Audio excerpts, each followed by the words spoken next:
Hey guys, welcome back to the channel, welcome back to the Retro Wrestling Room. We got another interview today, another very special guest. He is a former TNA X Division champion, a former WWE Cruiserweight champion, and a former IWGP Junior Tag Team champion. We have the one, the only TJP on the show today. How's it going, mate? Hey, thank you for having me. I love this layout you got. Oh, The thank you. overlay, really nice, and it reminds me of the era of WWF that I grew up on with the neon bulb lights. So Yeah. I get it. There was you're actually the second person in a row that said that. Guest yesterday said exactly the same. It was a guy on Instagram that I really liked his artwork and everything. So actually, the artwork is all things that me and my wife had in our room as kids. So like, there's all like little things, like there's the Atmosphere Nightmare game, there's Simpsons references, wrestling stuff. There's loads of things like that in there. So yeah, we just thought it was really cool. Well, the name Retro Wrestling Room, I think is lends itself to the aesthetic. That's a lot of how I built my WWE persona. Was Okay. throwback and retro imagery. Yes. So what I was going to start with, when I was doing my research, I didn't actually know this, and other people, it may just be obvious to them, but people that have seen you in New Japan recently, I didn't realize that you actually trained in the dojo when you were really young, like years and years back. I didn't actually realize that. Oh yeah. It's funny. I think among the core wrestling audience, not so much like the casual viewers or like, I mean, there's so many sub demographics of it, but I think like the core wrestling audience, I'm such a like polarizing guy. So there's Right. some who really hate me, there's some people that really love me, and when I returned to New Japan after WWE, there was a lot of people that were really excited, oh, he's going to New Japan, like there's gonna be really good matches there with him and the other guys. And there's some people that really hated it. They're like, no, don't come to New Japan. I love New Japan. And I think that to neither side, it occurred to them that like I was the elder statesman in the room because I had been I first debuted there in 2002, and Wow. so I was there for I don't know, until pretty much until the era where I became Suicide. Like when I started really picking up at TNA and Ring of Honor around that era, was that I just transitioned out of it. So yeah, I was in New Japan. God, this is now 23 years ago. Wow. What was it like training there at such a young age? Uh, well, it was the Inoki era, so it was very old schoolish. It was very hard. I came in at an era when those like dojo horror stories were like reality. Yeah. Now it's not.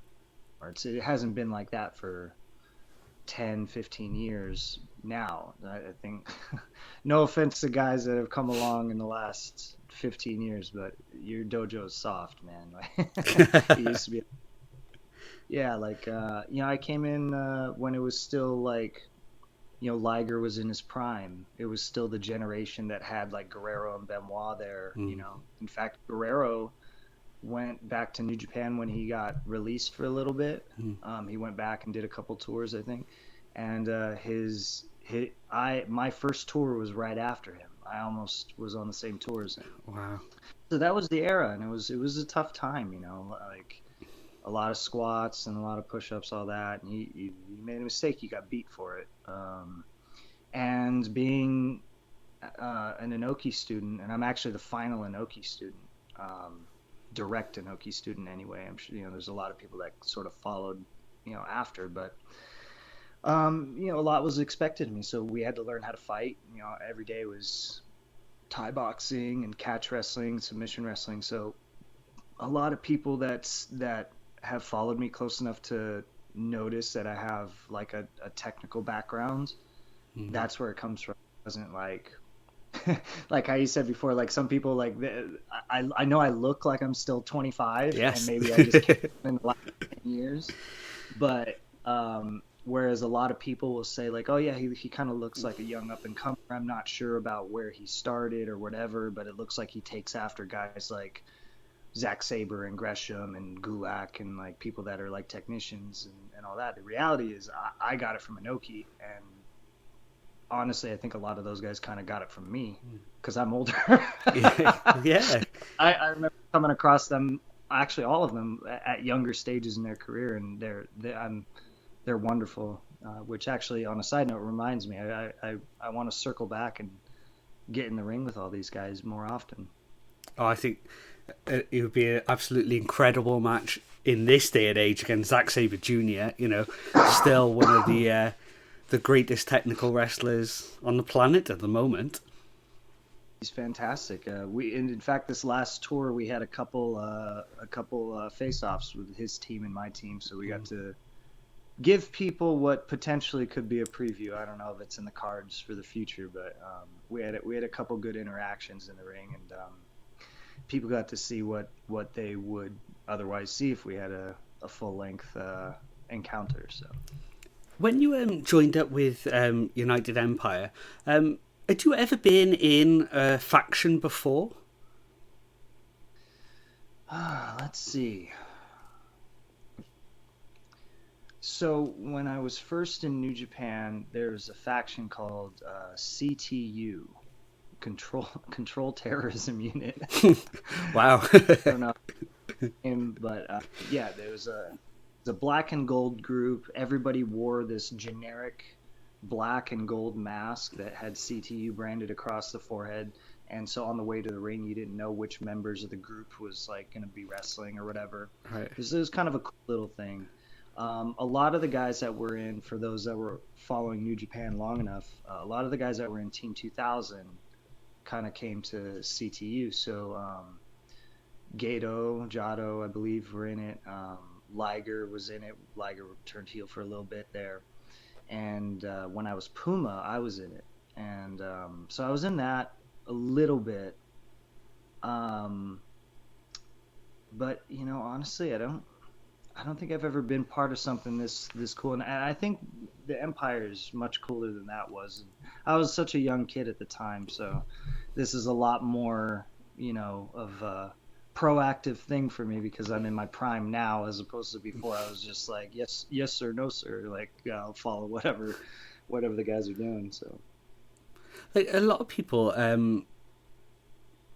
especially in like I guess in like boxing and martial arts and whatever, there's usually like a definitive peak, a definitive best part of their career when they are at that pinnacle. Wrestlers, it all depends on the actual person. Some people peak really early, some people peak really late into their career. I mean, somebody like DDP, I don't think he started till he was about 36. It's interesting to say that you feel like you're probably at your best now. Is that fair to say? I think so. I think somewhere along the age of maybe 34, I started to get where I was no longer looked like a kid. You know, like I still look young despite my age, but like I kind of developed features that were a little bit more like a man. But you know, I had the experience of somebody that's been in the ring, you know, for like now this is going to be I think I'm on year 27, maybe last year was 27, wow. This year's. So like, you know, I'm creeping up to like 30 years of experience, more or less. And I feel like I'm a better athlete now than I was in my 20s because I've gotten better at understanding like training and nutrition and things like that. And I'm a late bloomer, like I said. So like, there's a lot of things that I had had a little bit of like had to kick the baby fat, so to speak. You know, a little right. bit. There's elements of me that were more like a youth athlete before that now I feel like an adult athlete now, which is weird. Like I am very much a late bloomer physically, but mentally I've been sharp for 10, 15 years. So I feel like now the two are meeting, where going forward I might get smarter and smarter, but like physically the next few Yeah. years will be my best years physically. So, but I don't know, I feel good. I feel like how I am now, I could do this another 8 to 10 years, and then I'll probably start to feel like I'm losing a little bit in the legs, Right. but yeah, I feel like right now are probably my best years that I'll have to offer physically and mentally together. The United Empire and Bullet Club War Dogs have had this massive feud, it feels like. And you had this amazing match, the War Game style match, that lasted well over an hour. What was that match like for you? And, how much planning goes into that? Because, 60 minutes, have all these different people all getting in their stuff. How hard is it to kind of balance it and everything? It's a little tough. I I'm really I come from a generation that was big on. For me physically, for a lot of the guys physically it was tough. Obviously, like Hanare almost died. Mm. Um, a lot of the guys were really banged up, and then I actually tore my calf when Alex Coughlin covered me in the pile of chairs and then threw Hanare on me. So I was worried that my leg was ripped in half.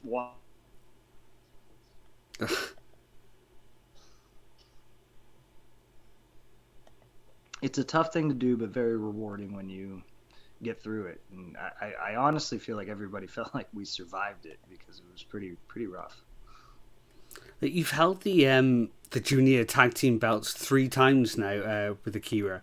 Um, I guess because he's still so young. I think he's only mid 20s, 25-ish, around that age, something like that. 25. I guess even though, like you said, you guys don't look that different in age. But what was it like, kind of taking him on? Could you see the potential like straight away with him? Well, I didn't really get the chance to see him work before we were working together, so I had no idea how good he was, Mm. like just like physically with wrestling. And so for a while, and he had a lot of growing pains, like from the IQ standpoint, like the mental standpoint, Right. because he's young and all that, and this is his first wrestling job, and you're being thrust into the big leagues at like a young age because he was what, like 22, I think, maybe. Yeah. And, but what I did see was a lot of parallels because I New Japan recruited me at 17, and so I did my first tour right after my 18th birthday. I was basically Nick Wayne before Nick Wayne. Yeah. um, so when he was coming on and they said you're going to be working with him, I sort of knew where he was at, and so with each time we would get in the ring and I would see how good he was, and then anytime he had a growing pain, mentally or socially, as far as like, how he thought about the business and things like that, I knew where I was at that time. So I knew if he was being stubborn, I knew why. So then I could like throttle back and be like, okay, well, you'll work through it. And then other times when it was like, trust me, if you just listen to me, you don't have to understand now, but if you listen to me on this, you'll understand after. And then we get through it. And then, he's become such an incredibly smart and talented guy at his age. Now he's probably, he's going to be 25, I think, or he's 25 now, something like that. And he's, I think, a lot more wrestling mature than I was at that age because he's had such an acceleration and good brothers around him to sort of help him along. The a relatively new part of your character is I'm gonna I'm gonna butcher it. I think you said, I've seen you in another podcast. The British people tend to have a way of saying it. The Ashwang persona. For people who don't know the lore behind this character, give them a kind of a little bit of a update on what this character's all about. So for the Philippines, like our version of our local folklore, the biggest, most well-known thing is the Aswang, and that's basically our chupacabra. It's our vampire. Mm. There's a lot of layers to the meaning of it. Um, Essentially, it's first of all, it's something I wanted to do for about 20 years, maybe more actually. When I was first Puma, when I was a young performer, this is what I wanted to create. But technology at the time, and me being so young and not having the opportunity to create something so big because I wasn't going to be, pushed or something like that. It didn't allow me to create exactly this, so I ended up creating something totally different. But I've been waiting on this for my entire career, and it's special to me because it's Filipino, it's part of my heritage, and everything that I was representing in WWE. This is really the more raw, like myself version of it. Like I never really wanted to be wrapped in like a Filipino flag candy bar. Like, hey, I'm the Filipino guy. Like that's so dated, I think, for like representation, and this is like more nuanced, is more me. I'm a scary kid in real life. I'm antisocial and quiet and shy, and this is me. But yeah, the monster is like our chupacabra. It's like a vampire. Most of the lore about Dracula fits for the Aswang. It's a shapeshifter. It eats and sucks blood and like human flesh. And part of the inspiration of the character is what the social background is of it, because it was also used as like a propaganda weapon for the Philippines. So like the government would use it to scare like local villages into like staying in line. Like if you don't do this, the Aswang is going to get you. And then when the people would revolt against oppression, they would like leave their victims like soldiers and stuff like that in such a state that it looked like the Aswang got them. So they'd be hanging upside down from a tree with like their blood drained like from their neck and stuff like that. And I thought, like, what a cool thing that it's like it was used as a form of oppression that you're scared of, and then they used it to strike fear into the oppressor. So it's almost like this like Batman figure, but like out of a horror movie. And yeah, and, I've always been inspired by Muda and the Great Kabuki, and I've always thought that that's such a fantastic, like, different element of wrestling, the Undertaker and things like that. And so I just feel like this was a side of me that was waiting a very long time to be unlocked, and out of respect for other people like my peers and people that had similar and good ideas, there were other times where I put it off. I wanted, when they took Suicide's mask off in TNA, this was the first thing I pitched to them, because they were like, what do we do with the character now? Because we want to keep it, but we need to change it. And I was like, I wanted to take it in a macabre direction. And I was like, let me make it scary.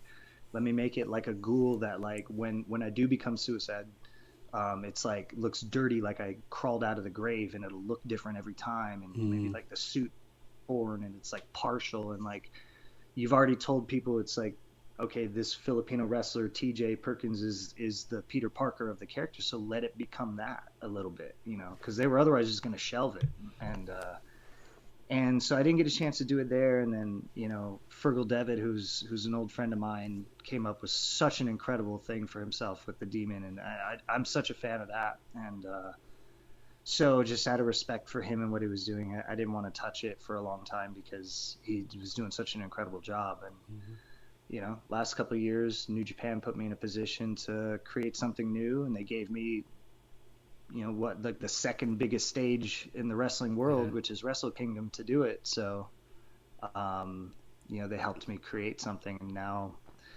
I hope that it becomes a permanent part of me now for the rest of my career. And someday, if I do get old, it'll be hard to tell. So,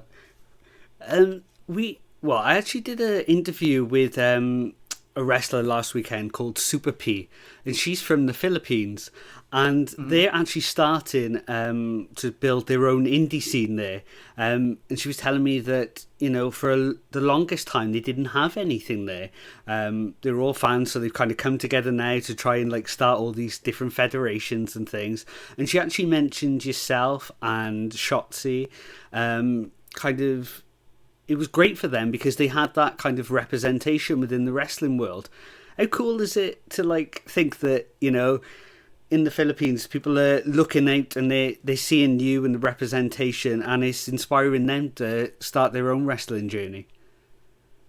I mean, I had said it at the time when, you know, among the interviews I did in WWE when I was coming in, and that like it's not just about building a bridge that like, okay, I built this bridge and I'm gonna go across it, and that's honestly not even that doesn't do justice to people before me, because like Batista is part Filipino, and even though he wouldn't always like wear it so openly and proudly, like we knew, like, and so that was an inspiration for us, and so I'm not the first one by at all, but like it was important to me that everybody understood, like, yeah, I'm gonna lay these bricks to create a bridge, but it's not for me to walk across. I'm only going across if everybody's coming with me. So like it was important that, you know, Joaquin Wild and Shotzi and, you know, Cobb and other guys like we're all going to be recognized as guys that were doing this and pushing this forward.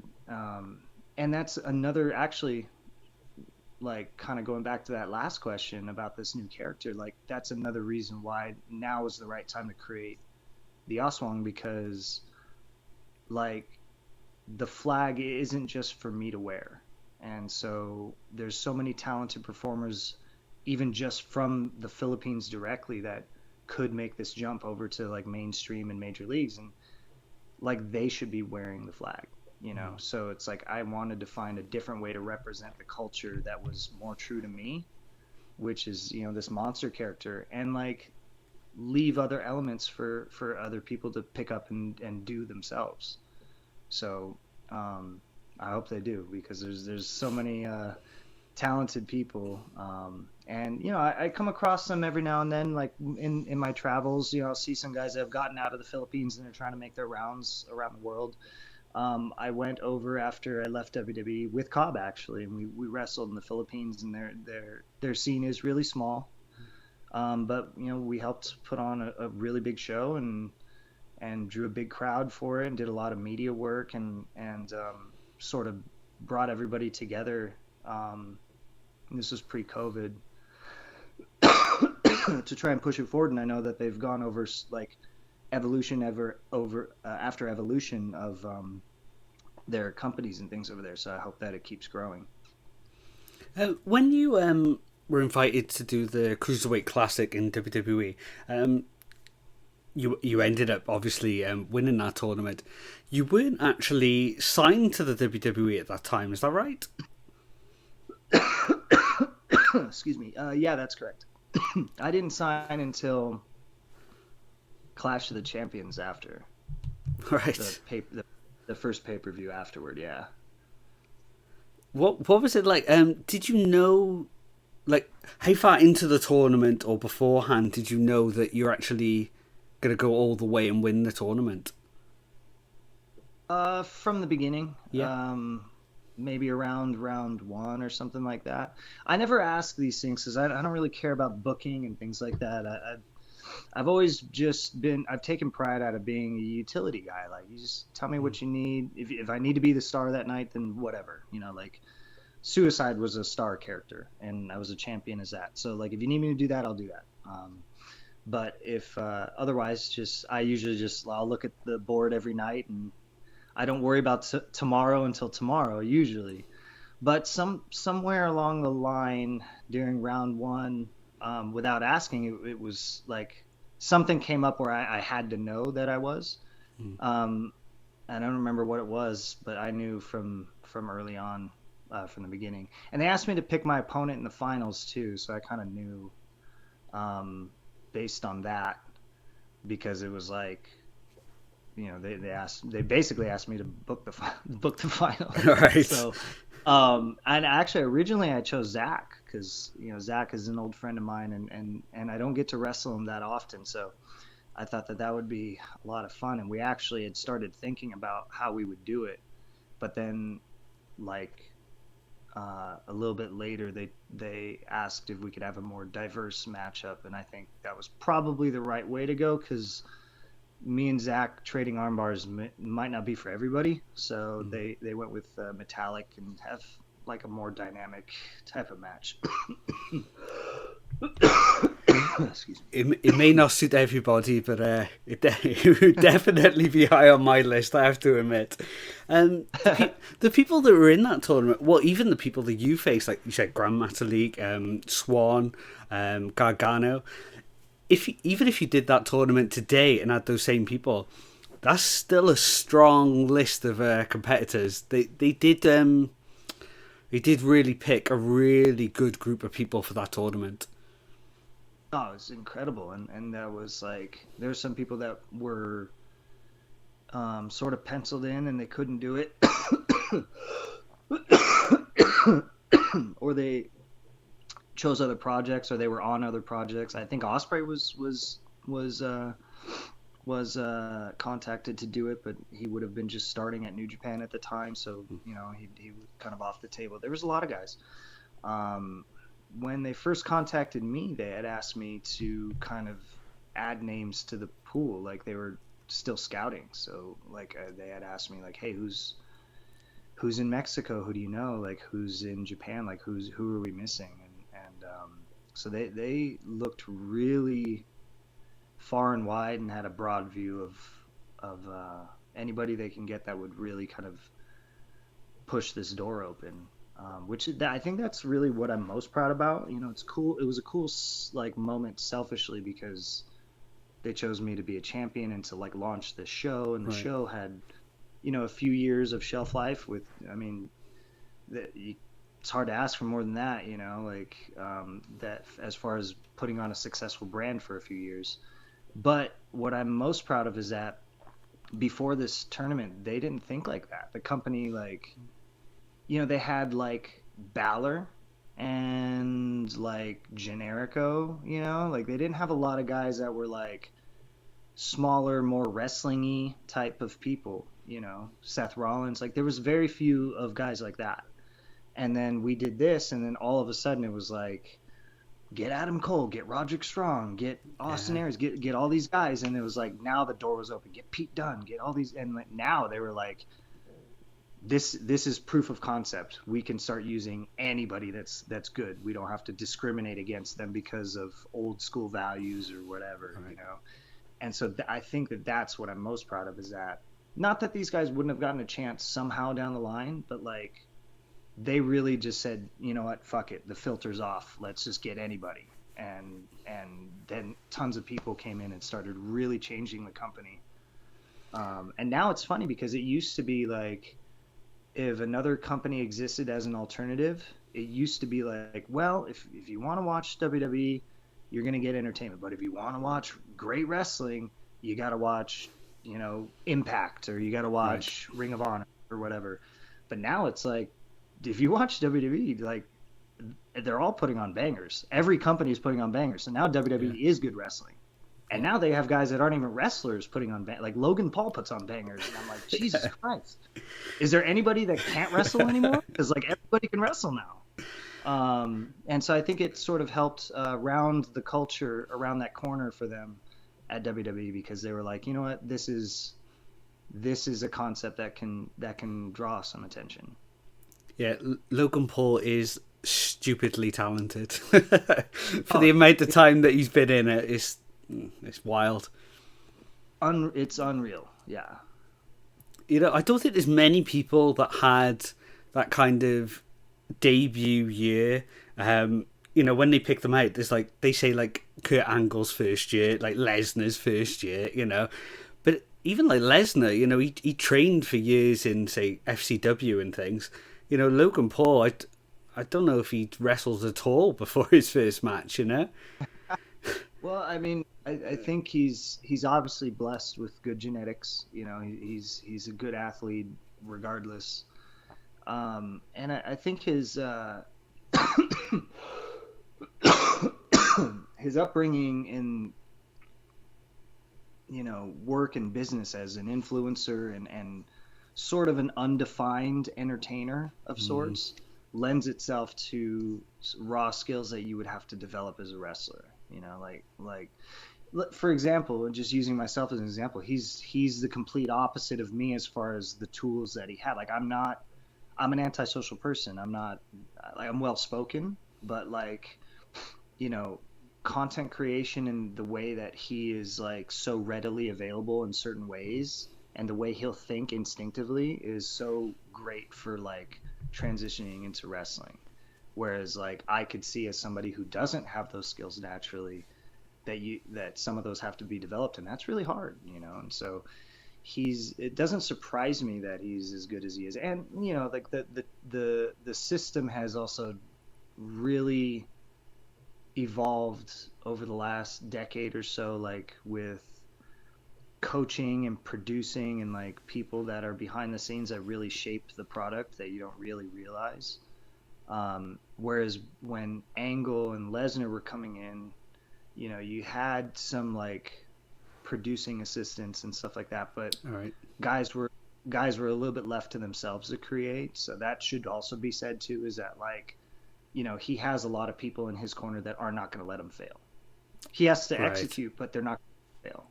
Whereas like Angle, for example, he could have failed really easily if he wasn't good at his like naturally. Like at that time in that era, you had to be really good because nobody was really looking out for you. Yeah, I mean, like when he first started and they brought in Taz, you know, and things like Angle kind of, I think, maybe not consciously, I'm not sure. That's weird. TNA came on the TV then.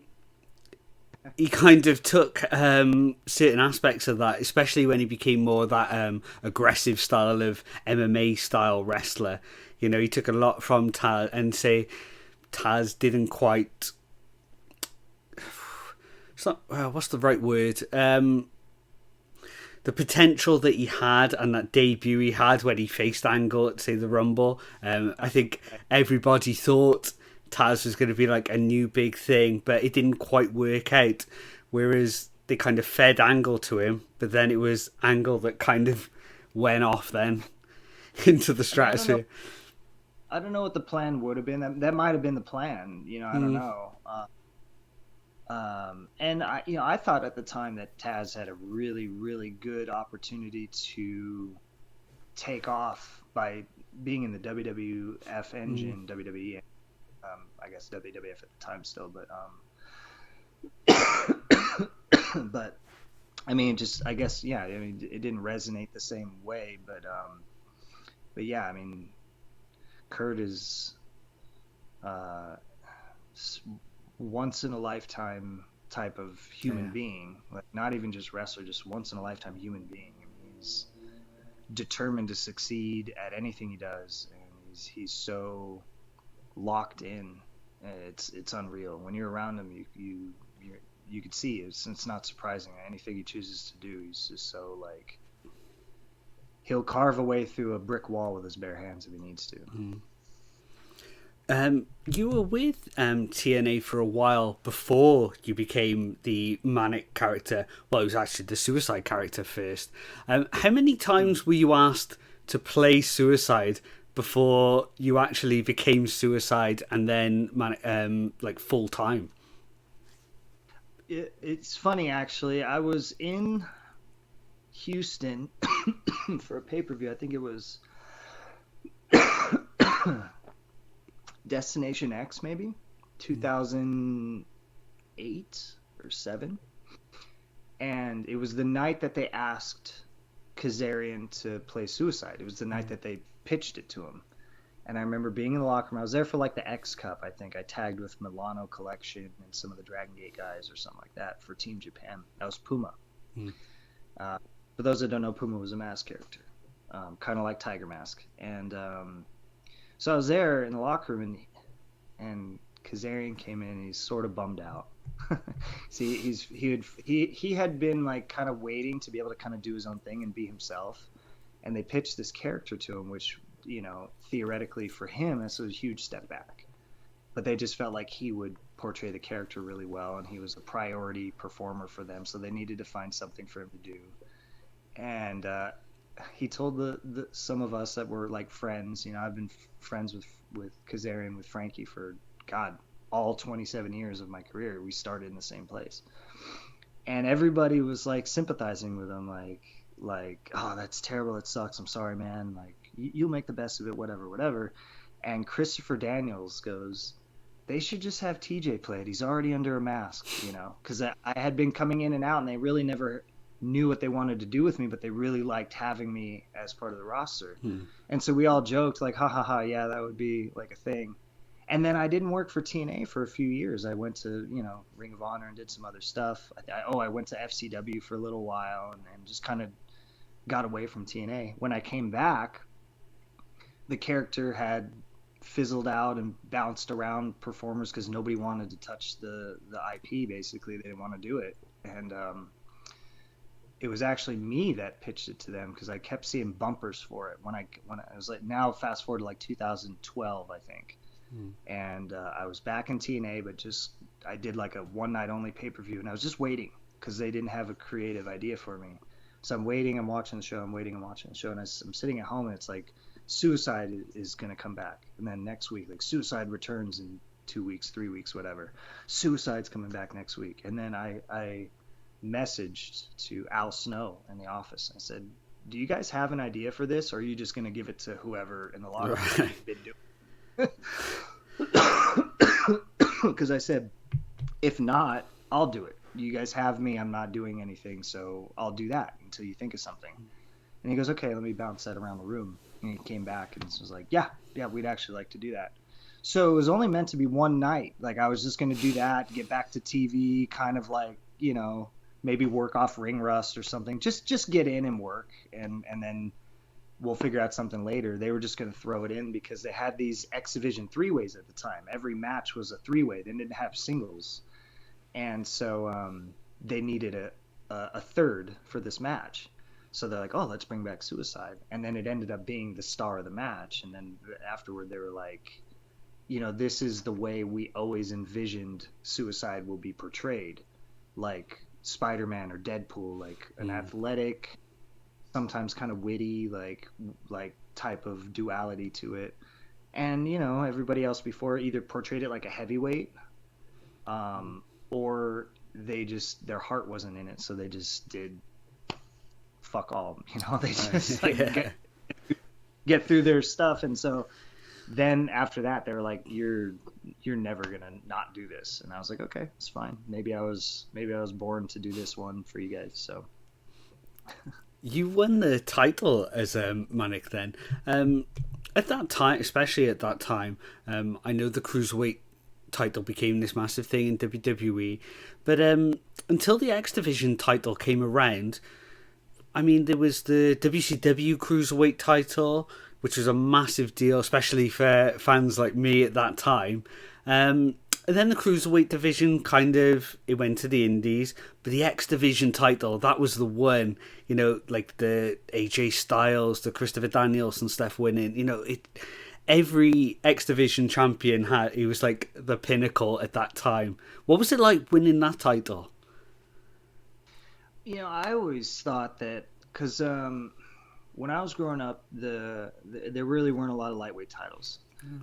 You had New Japan's junior title, and that was kind of it. You know, like the WCW Cruiserweight division hadn't been invented yet. That's how old I am, guys. I'm sorry. But there wasn't really a lot of like lightweight stuff, and I always looked at, and I think a lot of people did, the Intercontinental title in WWF was like, that was like the wrestler's title. Yeah. Like you could be a star, but you also could be acknowledged as like a really great wrestler, because you were bridging the gap between two parts of the card, kind of. You know, fast forward to like, you know, getting older, like looking at people that were transitioning from junior champions in New Japan then they went on to be like great like main eventers elsewhere. You know, like Guerrero, Benoit, like they became world champions in America. And so you look at guys like that and Jericho and different people, and you sort of like track their lineage back to being cruiserweight champions and junior champions. So then I started to look at those titles like, you know what, this is actually what makes the best in the world, is like being in these types of settings, because this is building a complete performer. Like anybody can eventually be groomed to be a star, and we've seen guys that didn't have all the tools became a star, but you can't just become a great wrestler. Like you have to have certain experiences, and not everybody can become that. So that I always looked at it as a bar. So when X Division came around, I always looked at it as like, this is now going to be the bar for the modern generation. And it kind of became that, you know, like look at AJ Styles and Samoa Joe and Christopher Daniels, all these different people that were part of like the X Division lore throughout. And it was like, okay, this is a big deal. So when I got a chance to be part of that, especially at a time when a lot of greats were still being great and in that space, you know, now it's like the verdict is out because the generation has changed over. So now we don't know who's going to go on to be great or not, that were like X Division champions. Some of them I'm sure will, like Josh Alexander is going to be great. I'm sure is great. You know, there's a lot of guys that are going to go on to greatness. But at the time when I got to take that seat, it was like, okay, I'm among people that have been proof of concept that this is greatness, you know. So it was an honor. Me and my wife on this channel, we, as a kind of a cool little series that we do, we review the 5-star matches that Dave Meltzer has rated, and sometimes we agree, sometimes we don't. We always try and keep it very positive on this channel though.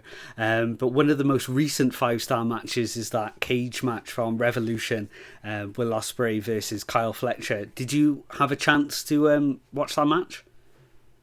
I did not. No, I've seen some of the clips and had to tell the boys that they're insane.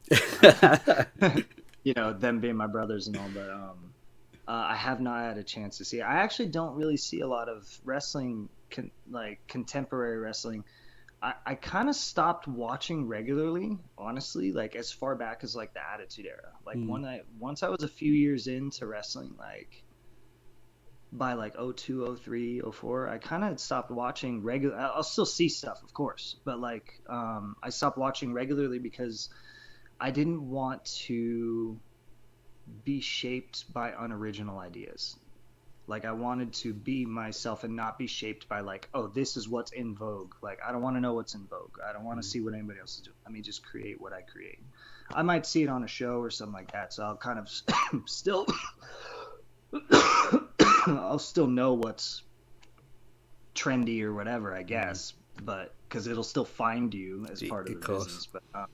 But I actually don't really watch that. My wife watches a ton. She's always forcing me to watch wrestling, but no, I miss the cage match. So if I ever see it, it'll be like watching it as a fan, like raw completely, because I've not seen it yet. You said that they're both your brothers. What's it like seeing?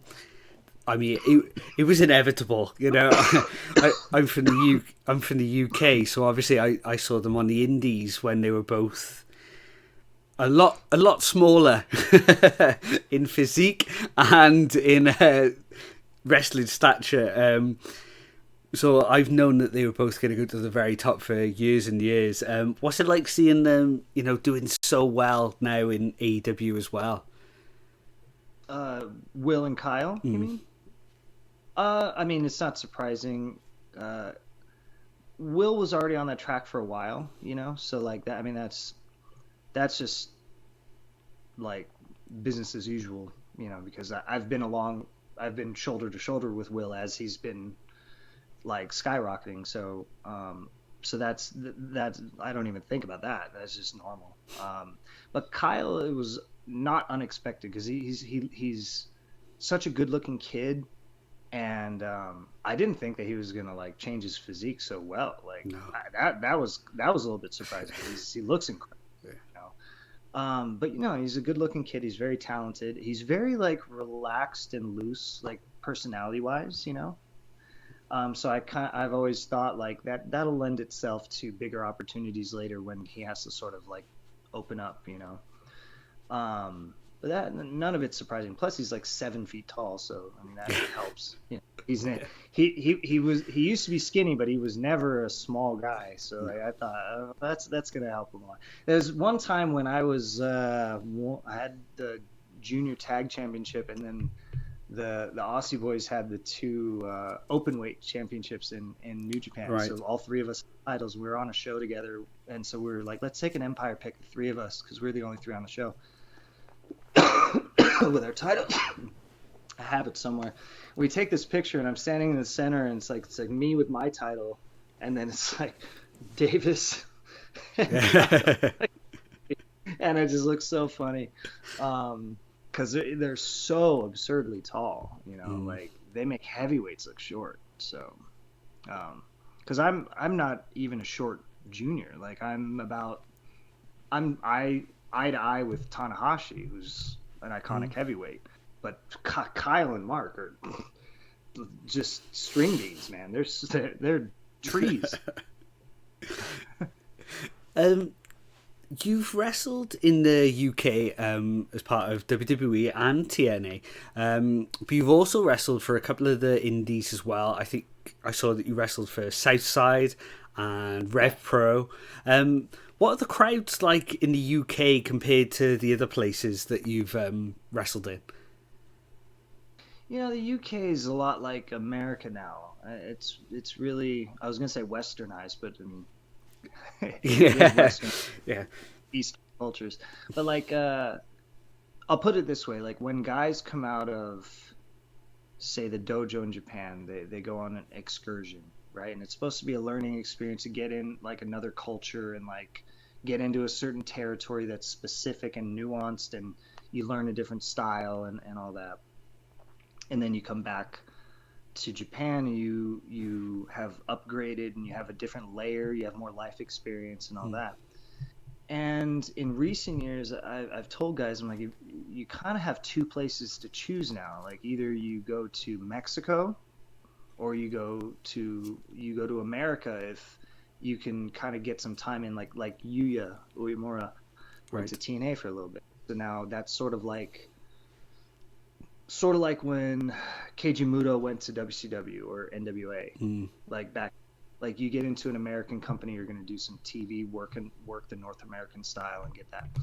And I would say that like you only have two places to go, and it's like, well, why not Canada? Why not, you know, Puerto Rico, or why not UK? But it's like they've all sort of Americanized in style, which isn't a bad thing. It's just become more of a universal thing, because it's like you don't go to UK anymore to learn how to catch wrestle. You go to UK to learn how to wrestle like Ricochet and Osprey. So it's like, you know, like if that, like every show is like, if there's 10 elements on a show, 9 of them are that. And then, you know, like, so it's become a more universal thing. Mexico is sort of stuck in a time warp. It's still the way it was 100 years ago. Yeah. So that's still a good place to go to get in, like out of the, like into a system, you know. And then America is kind of representative of like Canada and UK now. It's like they've all kind of become a melting pot of the same style. So that being said, the crowds reminded me a lot of America. You know, there's some nuances, like they're louder. I think UK has like a more rowdy sort of potential and like the energy, probably from like, you know, football culture and stuff like that. Yeah. So that's cool. That's fun. I like the food. It's not really a wrestling thing, but I liked the food.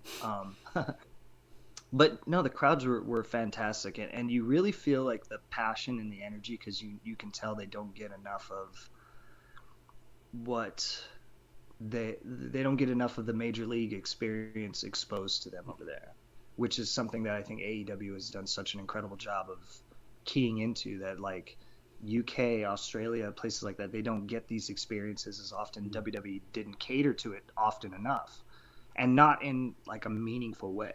Like it's Right. like they would get, well, here's your big show that nobody's going to see because it's not on television, and like it's just a house show, you know, like so then like, you know, you can really feel the passion that they're hoping to see something special that night that means something to them. Like you're not just going through the motions. So that was a pleasant surprise, because I was going over the like South Side and these places. I was going over there to do marquee matches, like I was doing main events and stuff like that. So it's like they wanted you to deliver, or to be unique at least, you know, and to be something special in your own way. And so it motivates you as a performer. Whereas America, we don't have that same passion all the time. As we bring this podcast to a close, what are the future plans now? Do you have any short-term goals and long-term goals in wrestling still left to tick off? I've never really been like a bucket list guy. Like I've always just been happy to be part of the process, and from a young age I was good at just, like I said, I'm a quarterback or a point guard, or for UK people I'm a midfielder. Right, yeah.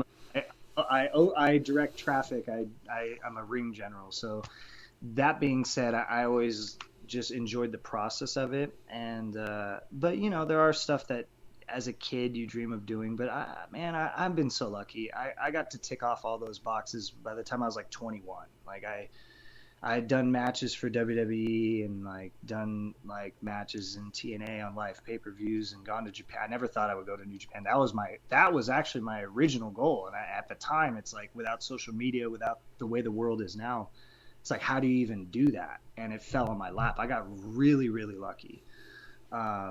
CMLL, all these things I got to do from a young age. So after that, it's been more about learning how to be an adult and a businessman. That was a big growing pain for me in my early 20s, because I had checked off all the cool stuff, you know. Now it was like, how can you be a better performer and a good locker room leader, and like leave the business like better than when you found it. So that's been a process for me, like just growing up as a human. But going forward, you know, I mean, I got 2 kids and a wife, and I got to take care of them. So I want to be a good professional, and I want to continue contributing. And obviously, I feel like these are the best years I have to offer. So, you know, I would like to say I would try to be a little bit more selfish as a businessman and a performer, but I don't know if it's in my nature. I'll just contribute whatever I can with whatever opportunity comes up. But I would like to coach someday. So someday, 8 to 10 years down the road, you know, I'd probably want to try and coach and produce and work on that side of the curtain, because that's something that I think people have pulled me aside a lot over the years and said, this is something you'll be good at someday, because I had such a great amount of experience at a young age that before I even get super old, you know, like I can be maybe 50, 55, and I'm not terribly old, but it's like with 3-4 decades of experience, that might be valuable. So I'm told. So it's something that I've thought about, especially with you know, my 2 kids. They're both boys, and they'll probably want to get into the family business. You know, dad's a wrestler, mom is a wrestler too. And so to think that someday, 10, 15 years down the road, they might be like cracking their first experiences, and dad's gonna be their coach or help them, you know, go out into the wild. I think that is now my long-term goal, is to eventually get to that space. Do you think you'd be better as, say, like a coach in a wrestling school, or say like somebody, or like an agent that works backstage? Probably somebody that works backstage, because this business was not meant to be learned in a gym. It just wasn't, you know. It used to be that you get taught the basics and you learn the rest by getting thrown in there into the fire. And you learn that way. You learn by making mistakes, and then you learn the mistakes in the back of the car to the next town. That culture has sort of died with wrestling schools. Unfortunately, wrestling gyms have become really sort of like almost like a multi-level marketing scheme, like in like a weird sort like guys don't really get complete educations in wrestling gyms now, and trainers don't really look after the guys coming through. It's just a way to make some money. And even I've thought about opening a gym because it might be a great way to like have another business, you know, but I couldn't bring myself to just put people through a process and have them not get something out of it. But I know when I'm on site, like, because I do it now, like in New Japan and everywhere, like when matches that aren't even mine, like people will come to me with something, or I'll see something and I'll say, listen, if you do this, put this here, change this, switch this around, time it like this, you're going to get something different out of it. And a lot of guys have been able to benefit from that. And so I know that and that's also the way that this was meant to be learned. So I know that I can make probably a bigger difference that way. Because not a lot of people have, I think, the experience that I have, that I've been blessed with. You know, I don't hold it over people's heads like I went out and did this, so you haven't. But like I've been blessed with it, and if I don't share it, then it's not worth anything. So I feel like being in the environment and sharing it on site would probably be best. But you know, I might open a gym someday, and if I do, you know, I'll do my best to put people through a quality camp and point them towards their first big opportunity and get them going the way that I did. Mate, thank you so much for coming on the show today. I know you're a busy man. You know, thank you for taking the time out of your personal life to come on the podcast today. And if you are a midfielder, as you say, you're at the very, very top. Definitely in the Premiership, mate. Well, coincidentally, my stablemate would have been in the Premier League, and I don't know why the hell he chose wrestling, but thank you, Callum. Thanks for choosing us. Thank you so much. I'll do a quick little wrap up and we'll say goodbye off the air as well. Guys, thank you again for tuning in today. I think you'll agree that was another great interview that we had there. Keep checking out TJP on all his social media. We'll link everything down below. You can catch him all the different promotions that he performs for. But yeah, leave down in the comments all your favourite TJP moments, everything like that. Leave a like, everything like that always helps the channel. But as always, guys, look after yourselves and we'll see you soon. Bye, guys.